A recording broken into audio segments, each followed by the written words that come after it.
4 years ago, I picked up this lens right before traveling to Uganda, and honestly, I didn't expect it to become one of the most used lenses in my entire kit. Since then, I've shot thousands of images with it, product work, travel, macro, even paid client work. So this video isn't a first impression review, and one important note, every photo you see in this video was shot with the RF 35mm 1.8. If you're new here, I'm Brock, a commercial photographer based in Toronto, Canada. I shoot a lot of jewelry, cosmetics, and macro work, so my lens choices tend to be very intentional. I first thought this lens is kind of an oddball in Canon's RF lineup. It's not an L lens, it's not especially expensive, and it's not particularly flashy. Honestly, when I first picked this up, I wanted something lightweight, versatile, and something I would actually bring with me. Because the best lens in the world is useless if it stays at home. And 35mm, in my opinion, is one of the most flexible focal lengths you can own. It's wide enough for travel, environmental portraits, and street, but still tight enough for product work,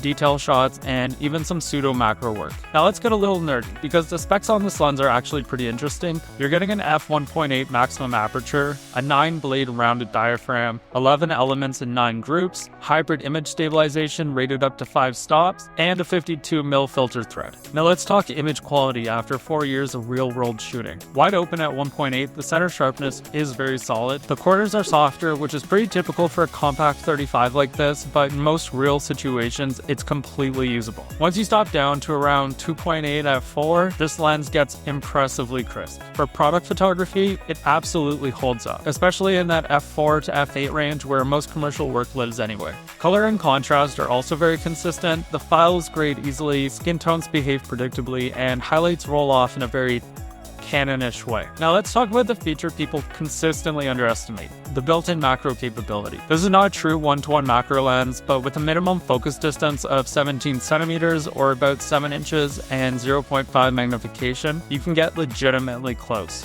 In my work, this gets used constantly for jewelry details, textures, food, small objects, and travel close-ups. It doesn't replace a dedicated macro lens, but it massively increases the versatility of this one. One small but important physical detail is the 52mm filter thread. Personally, I always run a 52 to 58mm step-up ring on this lens. This lets me standardize filters across multiple lenses and avoid buying duplicates, especially for ND filters, diffusions, and polarizers. Even with the step-up ring attached, this lens still feels compact and well-balanced on the camera body. It's a small workflow decision that pays off over time. Like I said, the autofocus is driven by Canon's STM motor, and in my experience, it's been fast, reliable, and very confidence-inspiring for still photography. Keep in mind, it's not designed for high-speed sports, but for product work, travel, street, and general hybrid shooting, it performs very consistently. For video shooters, the focus is smooth, but it is not completely silent if you're relying on on-camera audio. One of my favorite RF features on this lens is the customizable control ring. I usually map mine to exposure compensation or ISO, and having that tactile control directly on the lens genuinely speeds up shooting, especially when working quickly or in changing light. At this point in the video, I'm going to roll about a minute of photos with just music so you can see what this lens has actually produced over the past 4 years.